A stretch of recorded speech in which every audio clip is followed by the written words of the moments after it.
Hi welcome back to the channel. ಆ ದಿನ ಕಾಲೇಜಿಗೆ ರಜೆ ಇತ್ತು. ಅಪ್ಪ ಅಮ್ಮ ಇಬ್ಬರೂ ದೂರದ ಊರಿಗೆ ಹೋಗಿದ್ದರು. ಮನೆಯಲ್ಲಿ ನಾನು ಒಬ್ಬಳೇ. ಸ್ವಲ್ಪ ಭಯ, ಸ್ವಲ್ಪ ಖುಷಿ. ನಾನು ರಾಗಿಣಿ. ನನ್ನ ಗೆಳತಿ ಶ್ರುತಿ, ಅವಳಿಗೂ ಮನೆಯಲ್ಲಿ ಯಾರೂ ಇರಲಿಲ್ಲ. ನಾವಿಬ್ಬರೂ ಒಳ್ಳೆಯ ಸ್ನೇಹಿತರು, ಯಾವಾಗಲೂ ಒಟ್ಟಿಗೆ ಇರುತ್ತಿದ್ದೆವು. ಅಂದು ಶ್ರುತಿ ನಮ್ಮ ಮನೆಗೆ ಬಂದಳು. ಏನ್ ರಾಗಿಣಿ, ಮನೇಲಿ ಒಬ್ಬಳೇ ಇದೀಯಾ? ಶ್ರುತಿ ಕೇಳಿದಳು. ಅವಳ ಕಣ್ಣಲ್ಲಿ ತುಂಟತನವಿತ್ತು. ಹೌದು ಕಣೆ, ಅಪ್ಪ ಅಮ್ಮ ಊರಿಗೆ ಹೋಗಿದ್ದಾರೆ. ನಾನೊಬ್ಬಳೇ ಇದ್ದೀನಿ ಅಂದೆ. ಹಾಗಾದರೆ ಇವತ್ತು ನಾವಿಬ್ಬರೂ ಒಟ್ಟಿಗೆ ಇರೋಣವೇ? ಶ್ರುತಿ ಕೇಳಿದಳು. ನನಗೆ ತುಂಬಾ ಖುಷಿಯಾಯಿತು. ಖಂಡಿತ, ಅದರಲ್ಲಿ ಏನು ಮಾತು, ನಾನು ಹೇಳಿದೆ. ಹೊರಗೆ ಚಳಿ ಜಾಸ್ತಿ ಇತ್ತು, ಒಳಗಡೆ ಬೆಚ್ಚಗಿತ್ತು. ನಾವಿಬ್ಬರೂ ಸೇರಿ ಅಡುಗೆ ಮಾಡಿದೆವು. ಚಪಾತಿ, ಪಲ್ಯ, ಮೊಸರು, ಬಜ್ಜಿ. ಊಟ ಮಾಡುವಾಗ ನಾವಿಬ್ಬರೂ ತುಂಬಾ ಮಾತಾಡಿದೆವು. ಕಾಲೇಜಿನ ವಿಷಯ, ಹುಡುಗರ ವಿಷಯ, ಸಿನಿಮಾ ವಿಷಯ.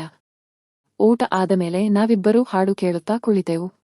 ಶ್ರುತಿ ತುಂಬಾ ಚೆನ್ನಾಗಿ ಹಾಡುತ್ತಾಳೆ. ಅವಳ ಧ್ವನಿಯಲ್ಲಿ ಏನೋ ಮಾಂತ್ರಿಕತೆ ಇದೆ. ನನಗೆ ಅವಳ ಹಾಡು ಕೇಳುವುದು ಅಂದರೆ ತುಂಬಾ ಇಷ್ಟ. ರಾಗಿಣಿ, ನಿನಗೊಂದು ಕತೆ ಹೇಳಲಾ? ಶ್ರುತಿ ಕೇಳಿದಳು. ಹೇಳು, ಕೇಳೋಣ, ನಾನು ಹೇಳಿದೆ. ಶ್ರುತಿ ಒಂದು ಪ್ರೇಮ ಕತೆ ಹೇಳಿದಳು. ಕತೆಯಲ್ಲಿ ಹುಡುಗ ಹುಡುಗಿ ತುಂಬಾ ಪ್ರೀತಿಸುತ್ತಾರೆ, ಆದರೆ ಅವರು ಒಂದಾಗಲು ಸಾಧ್ಯವಾಗುವುದಿಲ್ಲ. ಕತೆ ಕೇಳಿ ನನಗೆ ತುಂಬಾ ದುಃಖವಾಯಿತು. ಶ್ರುತಿ, ಇಂತಹ ಕತೆಗಳು ಯಾಕೆ ಹೀಗೆ ಇರುತ್ತವೆ? ನಾನು ಕೇಳಿದೆ. ಜೀವನ ಅಂದರೆ ಹಾಗೆ ರಾಗಿಣಿ, ಎಲ್ಲವೂ ನಾವು ಅಂದುಕೊಂಡ ಹಾಗೆ ಆಗುವುದಿಲ್ಲ, ಶ್ರುತಿ ಹೇಳಿದಳು. ರಾತ್ರಿ ತುಂಬಾ ತಡವಾಗಿತ್ತು. ನಾವಿಬ್ಬರೂ ಮಲಗಲು ಹೋದೆವು. ಒಂದು ಹೊದಿಕೆ ಒಳಗೆ ನಾವಿಬ್ಬರೂ ಬೆಚ್ಚಗೆ ಮಲಗಿದೆವು. ಶ್ರುತಿ ನನ್ನ ಕೈ ಹಿಡಿದುಕೊಂಡಳು. ಅವಳ ಕೈ ತುಂಬಾ ತಣ್ಣಗಿತ್ತು. ರಾಗಿಣಿ, ನಿನಗೆ ಭಯ ಆಗ್ತಾ ಇದೆಯಾ? ಶ್ರುತಿ ಕೇಳಿದಳು. ಸ್ವಲ್ಪ ಭಯ ಆಗ್ತಾ ಇದೆ, ನಾನು ಹೇಳಿದೆ. ನಾನು ನಿನ್ನ ಜೊತೆ ಇದ್ದೀನಲ್ಲ, ಭಯಪಡಬೇಡ, ಶ್ರುತಿ ಹೇಳಿದಳು. ಅವಳ ಮಾತು ಕೇಳಿ ನನಗೆ ಧೈರ್ಯ ಬಂತು. ನಾವಿಬ್ಬರೂ ಸ್ವಲ್ಪ ಹೊತ್ತು ಮಾತನಾಡುತ್ತಾ ಮಲಗಿದೆವು. ಆಮೇಲೆ ನಿದ್ದೆ ಬಂದುಬಿಡ್ತು. ಬೆಳಿಗ್ಗೆ ಎದ್ದಾಗ ಶ್ರುತಿ ನನ್ನ ಪಕ್ಕದಲ್ಲೇ ಮಲಗಿದ್ದಳು. ಅವಳ ಮುಖ ತುಂಬಾ ಮುಗ್ಧವಾಗಿತ್ತು. ನಾವಿಬ್ಬರೂ ಎದ್ದು ಕಾಫಿ ಕುಡಿದೆವು. ಆಮೇಲೆ ಶ್ರುತಿ ಮನೆಗೆ ಹೋದಳು. ಅವಳು ಹೋದ ಮೇಲೆ ನನಗೆ ತುಂಬಾ ಬೇಜಾರಾಯಿತು. ಮತ್ತೆ ಆ ರಾತ್ರಿ ಬರಲಿ ಅಂತ ನಾನು ಕಾಯ್ತಾ ಇದ್ದೆ. ಇನ್ನೊಂದು ದಿನ ನಾನು ಕಾಲೇಜಿಗೆ ಹೋಗುವಾಗ ಸಾಗರನನ್ನು ನೋಡಿದೆ. ಅವನು ನನ್ನ ಕ್ಲಾಸ್ಮೇಟ್. ಅವನು ನೋಡಲು ತುಂಬಾ ಚೆನ್ನಾಗಿದ್ದಾನೆ. ಎಲ್ಲ ಹುಡುಗಿಯರಿಗೂ ಅವನ ಮೇಲೆ ಕ್ರಶ್ ಇದೆ. ನನಗೂ ಸ್ವಲ್ಪ ಇಷ್ಟ. ಸಾಗರ್ ನನ್ನ ಹತ್ತಿರ ಬಂದ. ಹಾಯ್ ರಾಗಿಣಿ, ಹೇಗಿದ್ದೀಯಾ ಅಂತ ಕೇಳಿದ. ಚೆನ್ನಾಗಿದ್ದೀನಿ ಸಾಗರ್, ನೀನು ಹೇಗಿದ್ದೀಯಾ? ನಾನು ಕೇಳಿದೆ. ನಾನು ಕೂಡ ಚೆನ್ನಾಗಿದ್ದೀನಿ. ಇವತ್ತು ಕಾಲೇಜಿಗೆ ಬರಲು ಲೇಟ್ ಆಯ್ತು, ಅವನು ಹೇಳಿದ. ಏಕೆ ಲೇಟ್ ಆಯ್ತು? ನಾನು ಕೇಳಿದೆ. ಒಂದು ಕೆಲಸ ಇತ್ತು, ಅದಕ್ಕೆ ಲೇಟ್ ಆಯ್ತು, ಅವನು ಹೇಳಿದ. ಅವನು ಏನೋ ಮುಚ್ಚಿಡುತ್ತಿದ್ದಾನೆ ಅಂತ ನನಗೆ ಅನಿಸಿತು.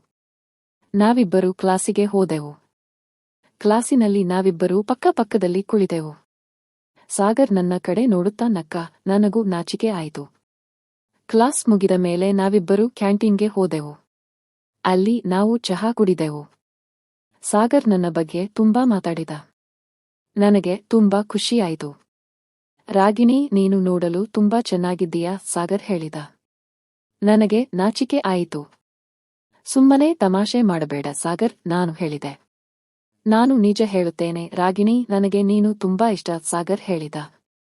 ಅವನ ಮಾತು ಕೇಳಿ ನನಗೆ ಆಶ್ಚರ್ಯವಾಯಿತು. ನನಗೆ ಏನು ಹೇಳಬೇಕೆಂದು ಗೊತ್ತಾಗಲಿಲ್ಲ. ನಾನು ಸುಮ್ಮನೆ ನಕ್ಕೆ. ರಾಗಿಣಿ, ನಾವಿಬ್ಬರೂ ಒಳ್ಳೆಯ ಸ್ನೇಹಿತರಾಗಿರೋಣವೇ? ಸಾಗರ್ ಕೇಳಿದ. ಖಂಡಿತ ಸಾಗರ್, ನಾನು ಹೇಳಿದೆ. ನಾವಿಬ್ಬರೂ ಕೈ ಕುಲುಕಿದೆವು.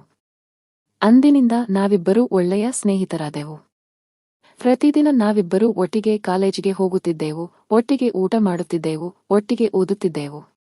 ಒಂದು ದಿನ ಸಾಗರ್ ನನ್ನ ಮನೆಗೆ ಬಂದ. ನನ್ನ ಅಪ್ಪ ಅಮ್ಮ ಊರಿಗೆ ಹೋಗಿದ್ದರು.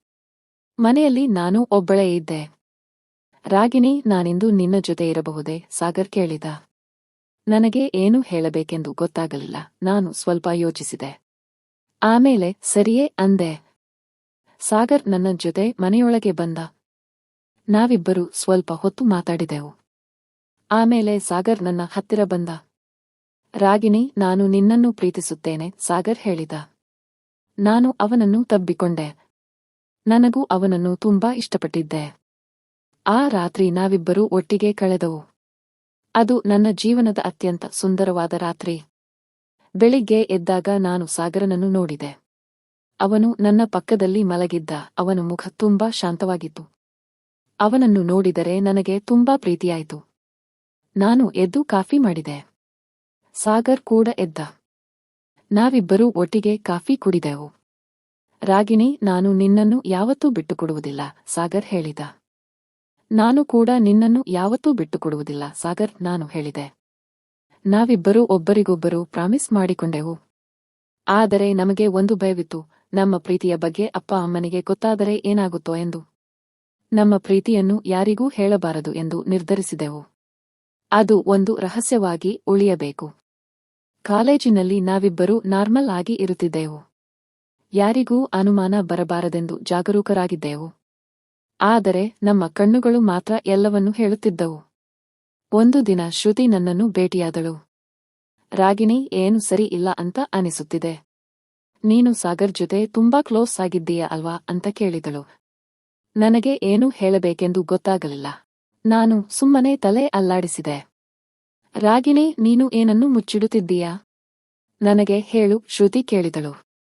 ನಾನು ಎಲ್ಲವನ್ನೂ ಹೇಳಿದೆ. ಸಾಗರ್ ಜೊತೆಗಿನ ನನ್ನ ಪ್ರೀತಿಯ ಬಗ್ಗೆ, ರಹಸ್ಯದ ಬಗ್ಗೆ, ಭಯದ ಬಗ್ಗೆ ಎಲ್ಲವನ್ನೂ ಹೇಳಿದೆ.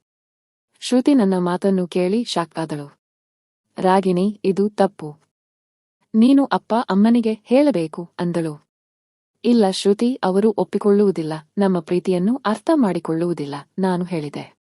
ಹಾಗಾದರೆ ಏನು ಮಾಡುತ್ತೀಯಾ?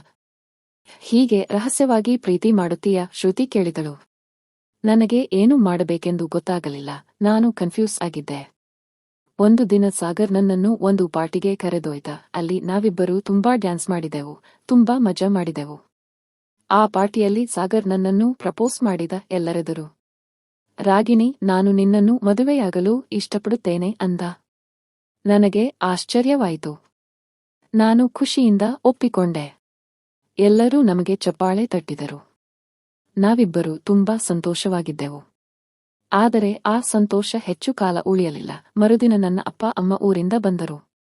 ಅವರಿಗೆ ಸಾಗರ್ ಮತ್ತು ನನ್ನ ಬಗ್ಗೆ ಗೊತ್ತಾಯಿತು. ಅವರು ತುಂಬಾ ಕೋಪಗೊಂಡರು. ಇದು ಸರಿಯಲ್ಲ, ನೀವು ಇಬ್ಬರೂ ಮದುವೆಯಾಗಲು ಸಾಧ್ಯವಿಲ್ಲ ಎಂದು ನನ್ನ ಅಪ್ಪ ಹೇಳಿದರು. ಯಾಕೆ ಸಾಧ್ಯವಿಲ್ಲ? ನಾವಿಬ್ಬರೂ ಪ್ರೀತಿಸುತ್ತಿದ್ದೇವೆ, ನಾನು ಕೇಳಿದೆ. ನೀನು ಇನ್ನೂ ಚಿಕ್ಕವಳು, ನಿನಗೆ ಜೀವನದ ಬಗ್ಗೆ ಏನೂ ಗೊತ್ತಿಲ್ಲ ಎಂದು ನನ್ನ ಅಮ್ಮ ಹೇಳಿದರು. ನಾನು ತುಂಬಾ ಬೇಜಾರಾದೆ. ಅಪ್ಪ ಅಮ್ಮ ನನ್ನನ್ನು ಅರ್ಥ ಮಾಡಿಕೊಳ್ಳುತ್ತಿಲ್ಲ ಅಂತ ನನಗೆ ಅನಿಸಿತು. ಸಾಗರ್ ಕೂಡ ತುಂಬಾ ಬೇಜಾರಾದ. ಅವನು ನನ್ನ ಅಪ್ಪ ಅಮ್ಮನಿಗೆ ಮನವರಿಕೆ ಮಾಡಲು ಪ್ರಯತ್ನಿಸಿದ, ಆದರೆ ಅವರು ಕೇಳಲಿಲ್ಲ. ಕೊನೆಗೆ ನಾವಿಬ್ಬರೂ ಒಂದು ನಿರ್ಧಾರಕ್ಕೆ ಬಂದೆವು. ನಾವಿಬ್ಬರೂ ಮನೆ ಬಿಟ್ಟು ಹೋಗಲು ನಿರ್ಧರಿಸಿದೆವು. ಒಂದು ರಾತ್ರಿ ನಾವಿಬ್ಬರೂ ಮನೆಯಿಂದ ಓಡಿ ಹೋದೆವು. ಎಲ್ಲಿಗೆ ಹೋಗಬೇಕೆಂದು ನಮಗೆ ಗೊತ್ತಿರಲಿಲ್ಲ, ಆದರೆ ನಾವಿಬ್ಬರೂ ಒಟ್ಟಿಗೆ ಇದ್ದರೆ ಸಾಕು ಅಂತ ಅನಿಸಿತು. ನಾವಿಬ್ಬರೂ ಒಂದು ಚಿಕ್ಕ ಹಳ್ಳಿಗೆ ಹೋದೆವು. ಅಲ್ಲಿ ಒಂದು ಚಿಕ್ಕ ಮನೆಯನ್ನು ಬಾಡಿಗೆಗೆ ಪಡೆದು ವಾಸಿಸಲು ಪ್ರಾರಂಭಿಸಿದೆವು. ಸಾಗರ್ ಒಂದು ಕೆಲಸ ಹುಡುಕಿದ. ನಾನು ಕೂಡ ಒಂದು ಶಾಲೆಯಲ್ಲಿ ಟೀಚರ್ ಕೆಲಸಕ್ಕೆ ಸೇರಿಕೊಂಡೆ. ನಾವಿಬ್ಬರೂ ಕಷ್ಟಪಟ್ಟು ದುಡಿದೆವು. ನಮ್ಮ ಜೀವನವನ್ನು ಕಟ್ಟಿಕೊಂಡೆವು. ವರ್ಷಗಳು ಉರುಳಿದವು. ನಮಗೆ ಒಂದು ಮಗು ಆಯಿತು. ನಮ್ಮ ಜೀವನ ಸಂತೋಷದಿಂದ ತುಂಬಿತು. ಒಂದು ದಿನ ನನ್ನ ಅಪ್ಪ ಅಮ್ಮ ನಮ್ಮನ್ನು ಹುಡುಕಿಕೊಂಡು ಬಂದರು. ಅವರನ್ನು ನೋಡಿದಾಗ ನನಗೆ ತುಂಬಾ ಖುಷಿಯಾಯಿತು. ಅವರಿಗೆ ನಮ್ಮನ್ನು ನೋಡಿದಾಗ ಪಶ್ಚಾತ್ತಾಪವಾಯಿತು. ಅವರು ನಮ್ಮನ್ನು ಕ್ಷಮಿಸಿದರು. ನಾವೆಲ್ಲರೂ ಮತ್ತೆ ಒಂದಾದೆವು. ನಮ್ಮ ಜೀವನ ಮತ್ತೆ ಸಂತೋಷದಿಂದ ತುಂಬಿತು. ನಾನು ಕಲಿತದ್ದು ಏನೆಂದರೆ, ಪ್ರೀತಿ ನಿಜವಾಗಿದ್ದರೆ ಯಾರೂ ಅದನ್ನು ತಡೆಯಲು ಸಾಧ್ಯವಿಲ್ಲ. ಕಷ್ಟಗಳು ಬಂದರೂ ಪ್ರೀತಿ ಗೆಲ್ಲುತ್ತದೆ. ಫ್ರೆಂಡ್ಸ್, ಈ ಕತೆ ನಿಮಗೆ ಇಷ್ಟವಾಗಿದ್ದರೆ ದಯವಿಟ್ಟು ಚಾನೆಲ್ ಅನ್ನು ಸಬ್ಸ್ಕ್ರೈಬ್ ಮಾಡಿಕೊಳ್ಳಿ ಮತ್ತು ಸ್ನೇಹಿತರೊಂದಿಗೆ ಹಂಚಿಕೊಳ್ಳಿ. ಧನ್ಯವಾದಗಳು.